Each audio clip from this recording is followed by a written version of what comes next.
very quick little thing about OWASP. So OWASP is a charity. It's all about making security as visible as possible. Everything we do is open source and freely available. And we've got loads of active members around the world, and we're always keen to get new people involved. The chapter was set up a couple of years ago. We have myself, Simon Ward. Where are you, Simon? There. Andy can't be here, but Ben Ramdani and Ben Fountain. So, chapter leaders, if you fancy talking at one of these events or got any questions, please just chat to any of us. I've got just a couple of updates on OWASP for you. I know it's been quite a while since we've had the last meeting. First thing is, OWASP has been selected as one of the mentor organisations for Google Summer of Code once again. So we've taken part for the last 2 years, and both years have been really great success in mentoring students, both through OWASP and Mozilla for the last 2 years. And it's really great. It's a really great opportunity for students. It's really great for OWASP. So if you are a student or if you know any students, then please let them know about this. And if you have any contacts at university, then please let me know, because I'm very happy to go along to the universities and try and encourage students to take part in this. I know for a fact that Mozilla actually has offered students jobs just on the basis of their Google Summer of Code projects. I'm sure we're not the only ones. The only other thing I'd like to mention is, I always manage to get something about that, but it was voted the most popular security tool of 2013 on the toolswatch.org website. Now, you shouldn't believe anything. You shouldn't believe any online polls, obviously, but that's not going to stop you from making it. This one. This one obviously is perfect. There are a couple of conferences that I think you should know about. So OWASP has big conferences in each of the main areas. So we've got North America, South America, Asia, Europe, and this year the European one is going to be in Cambridge. So it's in this country, it's relatively easy to get to. So please come along. I'm helping to organise it. So if you've got any questions, please feel see me. And we've got a B-Sides Manchester event.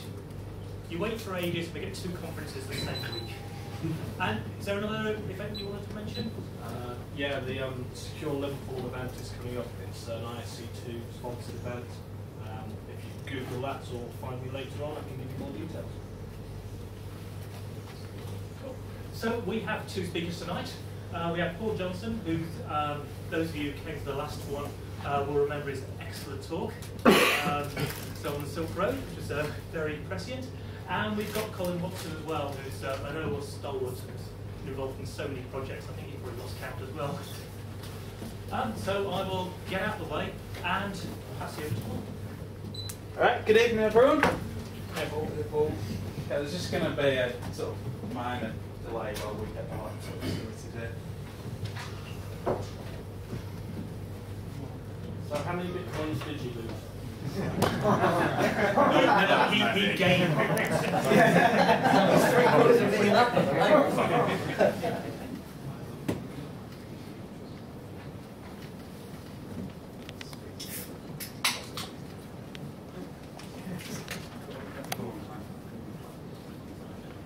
Right, so it's a completely different kind of talk tonight, and this is kind of much more in keeping with what we do at Pentest, and it's about breaking stuff.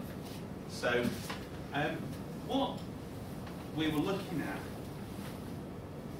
actually, these things, EyeFi cards, and I wanted to talk about what we, because it applies to you, whatever kind of role you might do. So, if you're a pen tester, then I hope you'll pick up a couple of new ideas for pen testing. If you're an app developer, then I hope you'll realise more about how some of your coding errors can have bad consequences. And if you're in the sort of security and risk management game, this will give you some idea of what you're actually getting when you pay for a pen test.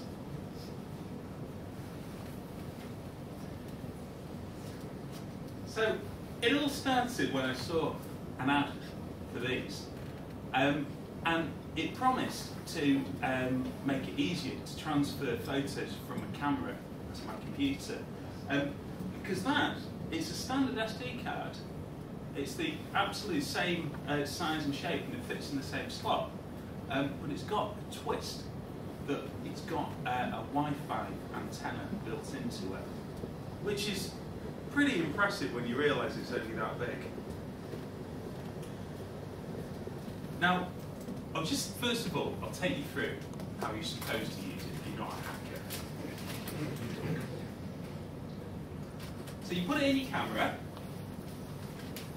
Now, the next thing you need is some subject to take a photo of. So, I have my assistant here.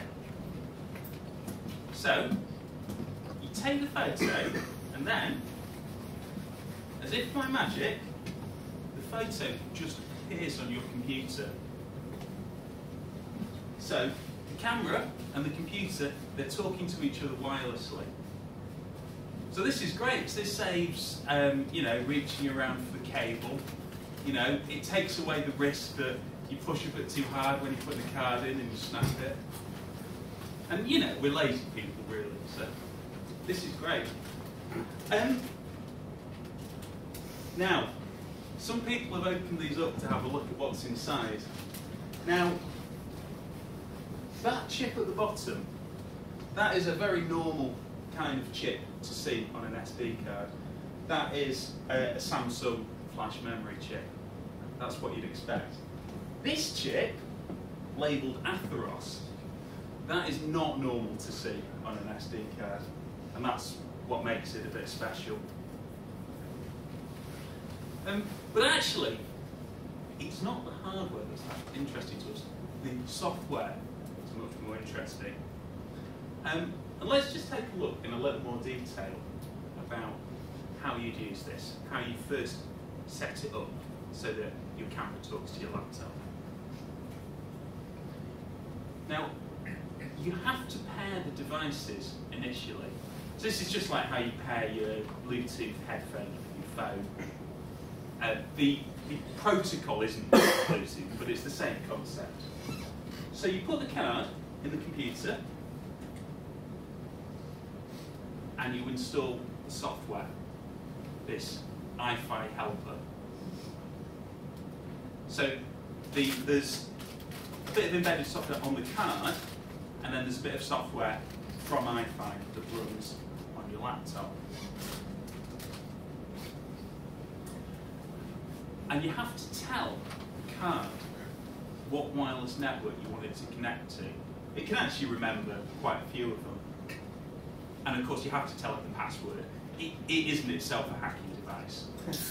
So, I mean, we got set up in a lab, a little network called Pirates, probably with some very basic passwords. So once you've done that, the card can connect to your Wi-Fi, and you've got the software running on your computer. But there is one more icky step that the installer takes you through, which is this: the Windows Firewall security alerts. Now, what do we tell users to do when they see these security alerts? Press allow access. Press allow access. Right. My experience is that everybody who works in security says that you should never click through these warnings, and that all the security problems in the world are caused by retarded users who will just click anything. Well, that's all well and good, but unless you click allow access, this card that you've just gone out and bought is not going to work.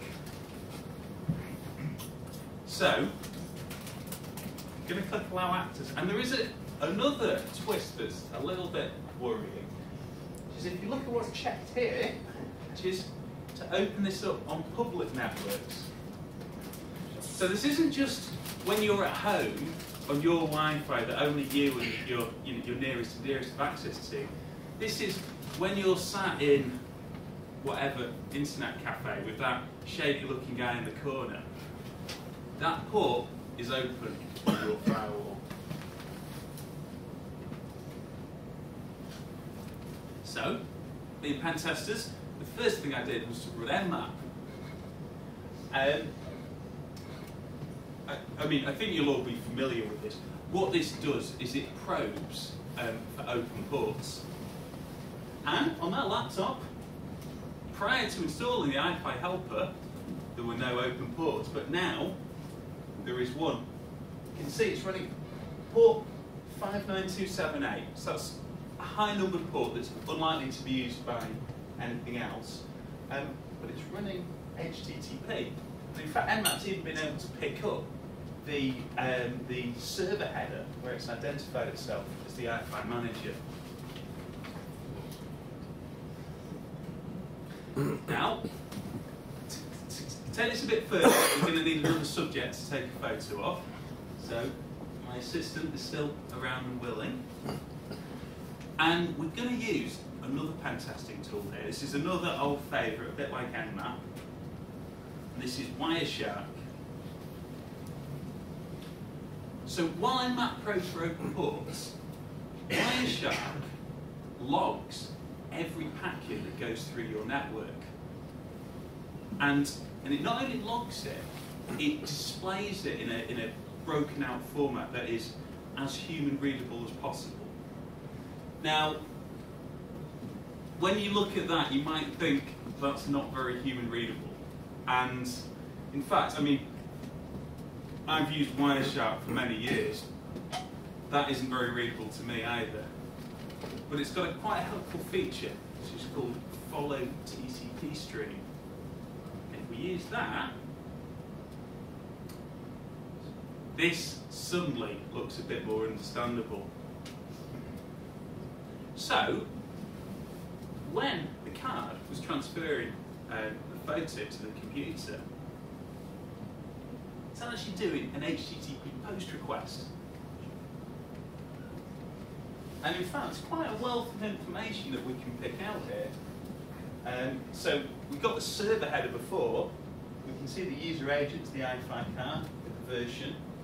And in fact, we can see a bit more. It's not just plain HTTP. You can see from that header that it's talking SOAP. And this is great because there's loads of tools for working with SOAP, but it's quite a sort of high-level text-based protocol. So the chances of being able to do something useful have gone up considerably. Now, we could, from now, have just reverse engineered this. We wouldn't need any technical specs from EyeFi. We've got everything we need to figure out the protocol fully. But, if you remember, this all started because I was too lazy to plug my camera in. Turns out I can be lazy again, because someone else had already reverse engineered the protocol. This saves me a lot of time. The reason they've done it, and this is what I love about the Linux community, is because the EyeFi helper is for Windows. So Linux keeps thinking that this is an affront to their identity, and reverse engineered the protocol so they could write a Linux EyeFi helper. So really, we're just riding off the back of their hard work. I must say, although most of it would be quite straightforward reverse engineering, there are a couple of really icky bits that would have been hard to do directly. And I don't know how they've done it. I don't know if they've disassembled the code on a card or something. Or maybe they disassembled the helper. So, at this point, we know pretty well the protocol that it's using. And I wrote my own client. So if we think there's Linux nerds, they've written their own server. Well, I've done the opposite. I've written my own client. So this EyeFi client Python script, it's going to connect to the EyeFi helper on my laptop. It's going to pretend to be one of these, when the reality is it's a Python script that I've written, and so I can fiddle with it in any way I like. Now, there is one security control they've implemented, and for now, I'm just going to do a simple sort of workaround. But at this point, what we're doing wouldn't be a weaponized exploit. Every card comes with an upload key. As far as I can tell, it's burnt on in the factory at random. Now, for this script to work, it needs to know the upload key of the card that you paired with the helper. Now, from my testing, I found that there is actually a file on the card that you can access, and it contains a bunch of information, including the upload key. Now, that's fine for me. Of course, if I was trying to hack into your laptop, I wouldn't know your upload key, but we will come to that. So, start running this script. And you see, this is my first attempt. So I'm running it at the command line, and it's dumping out some of the HTTP responses that are coming back. And you can see in the corner that the helper has popped up as if it's receiving a photo. Now, there isn't actually a photo there because the way I'm simulating the protocol isn't perfect. I'm simulating it enough that it thinks it's getting ready to take a photo. I've not actually got a properly formed photo yet. And I'm now going to use another tool that will monitor what the software is doing. This tool is not so widely used in pen tests, but it's great for product assessments. And this is Process Monitor. And it's a little bit like a local version of Wireshark. So while Wireshark watches everything on the network, Process Monitor watches everything on the local system. I've actually set up a filter, so I'm only going to see events that the EyeFi help has generated, which are, that's the process there. And you can see everything it's doing. Create file, query registry key, receive TCP data. But it's actually create file that I'm most interested in. So if we look at the path, users Paul J, app data, local, EyeFi, spool, incoming. So it is creating a file there in response to the data that's come at it over the network. So your ears are probably pricking up and thinking, this is a pretty key point for them to secure properly. And now we can start messing around. It turns out one of the parts of the protocol is what they call a signature. Now, this isn't actually a digital signature. It's actually, it seems to be just a random number. And the only thing that matters is that it's unique. If the helper's seen that number before, it thinks it's already had the file and it doesn't take it. So it's expecting it to always be a number. So what I've tried putting in there is, instead of a number, is Pentest was it. Let's see what happens. Well, actually, instead of using Process Monitor now, because I've seen the directory where everything's going, I'm just going to use the command line. It's just because Process Monitor generates so much data, it's a bit of a headache to keep using it. So, we're in the incoming directory, and the file it's received is called Pentest was it. Now, that's not a number. Now, in and of itself, that isn't a problem. But what are we going to try next? How about ... / Pentest was it? What do we think this is going to do? Is it going to throw it out because this is a security violation? No. Okay. So I've run the script, and I look in the first directory, and there's nothing there. Could have still thrown it out, but then I go up a directory, and there's the file. So now I can break out of this spool directory where they're all supposed to go. I can upload a file and save it anywhere I want. So what would be an interesting file to upload? Not a picture. Not a picture. Executables. Yeah. Yeah. An executable that we can trick the user into running.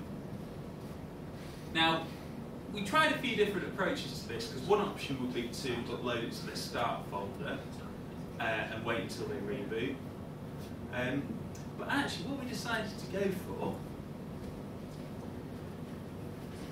was that we'd actually overwrite the EyeFi sensor.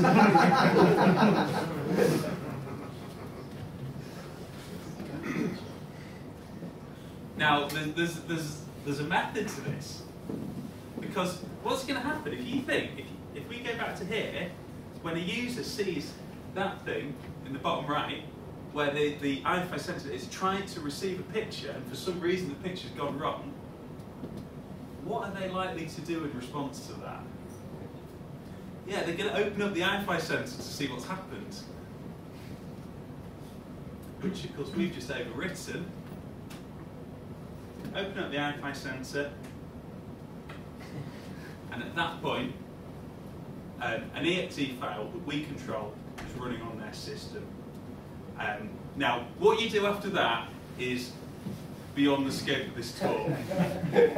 Although potentially you could sell the compromised computer on Silk Road, although you'd be so disappointed in how little they go for these days. Speaks from experience. Yeah, but it's a lot of sitting in the cafes waiting for people.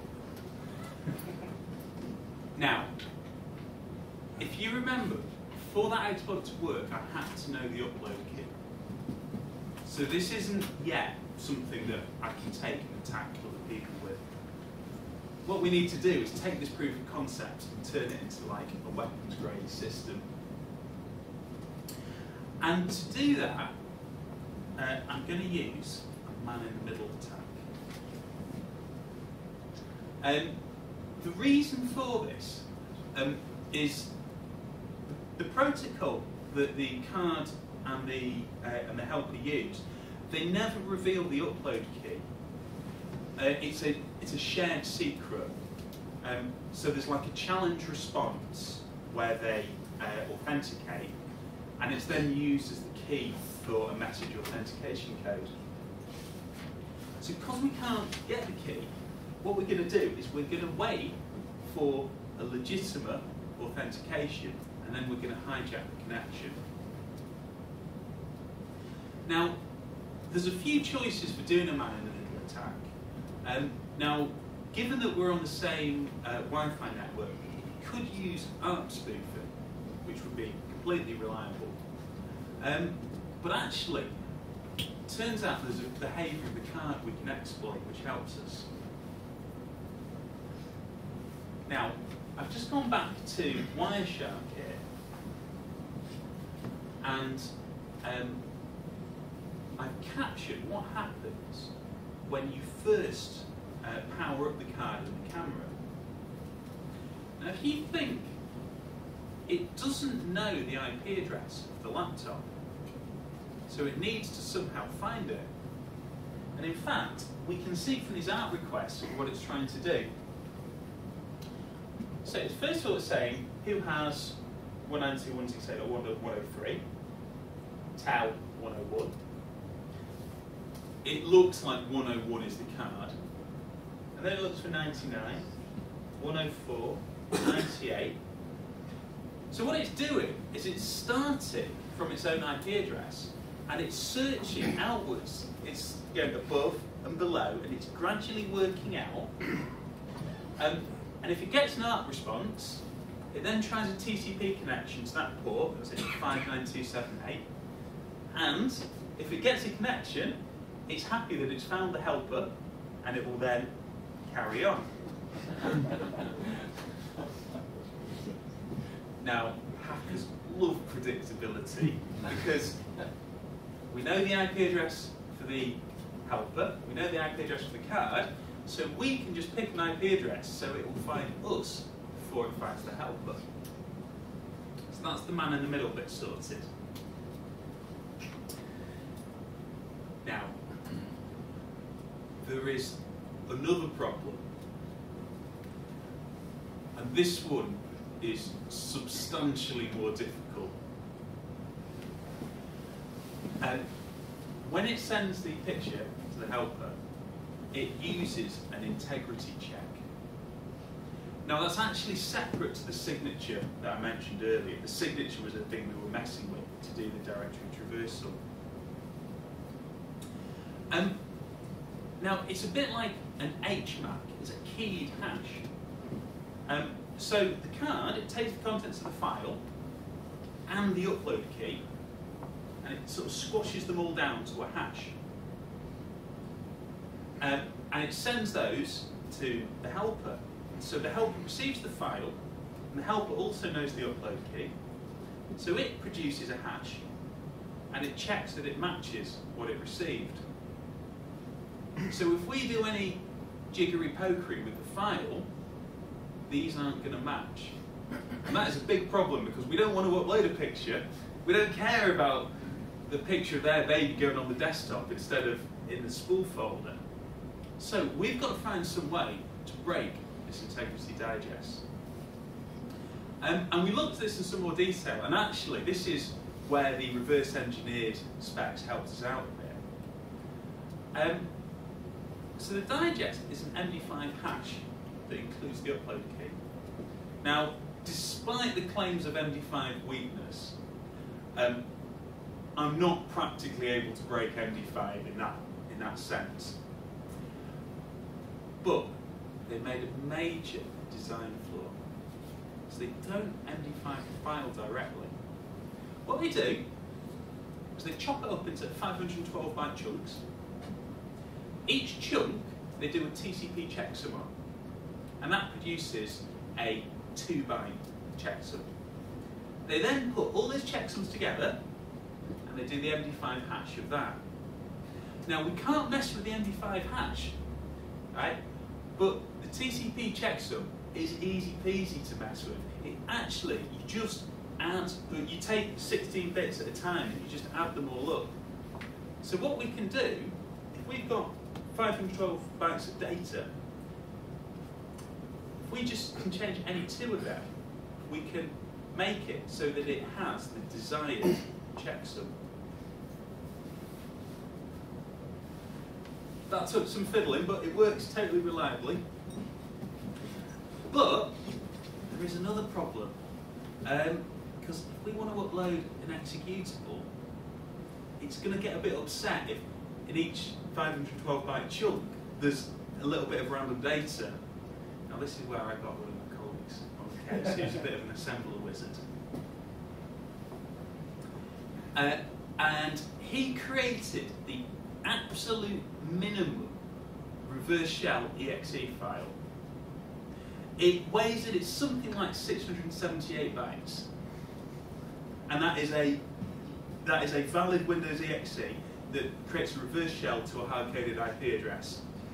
And because he's done it in assembler, it's quite easy for him to insert an instruction with inline data that has no effect. So that gives us 2 bytes that we can just change as we like without crashing the program. So here we have our payload. It's actually, for convenience, we've set it up so that the last 2 bytes in each chunk are the ones that can be changed. So that's all the pieces. And I'm going to show you. Now, I don't know how this...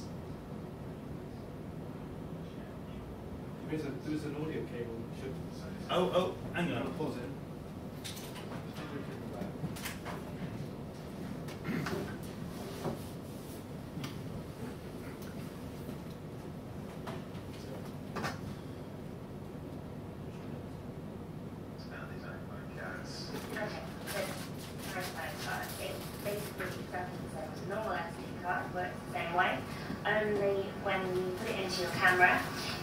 Transfers the pictures wirelessly onto your machine.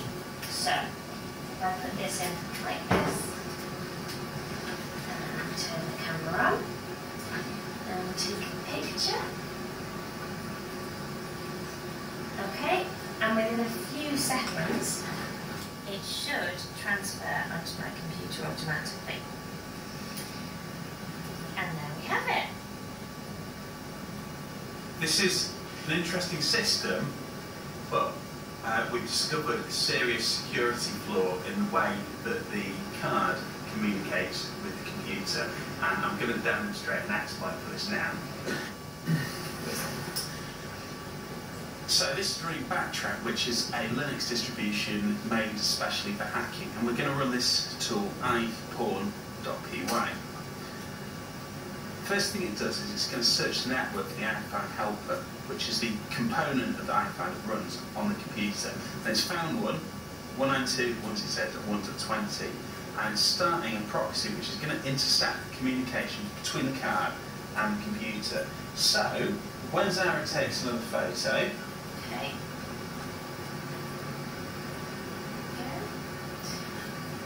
now we need to wait a few seconds for this to kick in. But we get into that, and Come with a blank picture. So, there's obviously a problem. So we go into the EyeFi Center, and Paul's machine is now.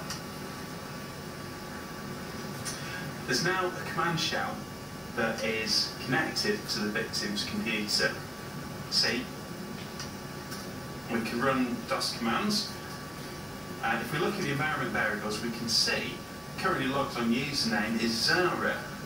Now, let's go and have a look at Zara's files. What's she got in my documents? Well, downloads, music, pictures. Passwords. Let's have a look at passwords.txt. And we can see, foolishly, in the belief that her computer would remain secure, she's kept a list of her secret passwords, including the bank, passport, and Facebook on her computer. And through this security vulnerability in the EyeFi system, we've been able to compromise this. Now, we could do anything we like from here. I mean, we could shut down the computer. And shall we try doing that now? Let's give her 1 second's grace.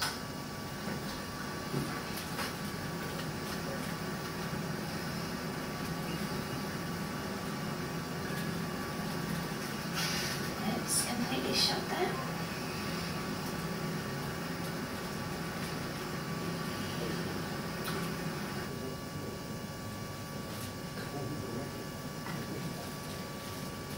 Yeah, it was XP, because there's a few more intricacies of attacking Windows 7. It's not like you're guaranteed safe with Windows 7, but it would have just been a bit more headache to do with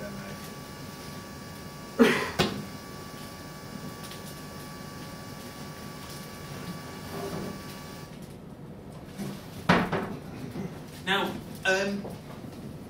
our first step, once we've proven it, was to get in touch with the vendor. And their response was, after a couple of emails of incredulity, they realised it was a problem. They issued an update. The technical fix is actually very easy. And the helper does have an auto-update feature, which is a plus. But when this update pops up, you might be interested to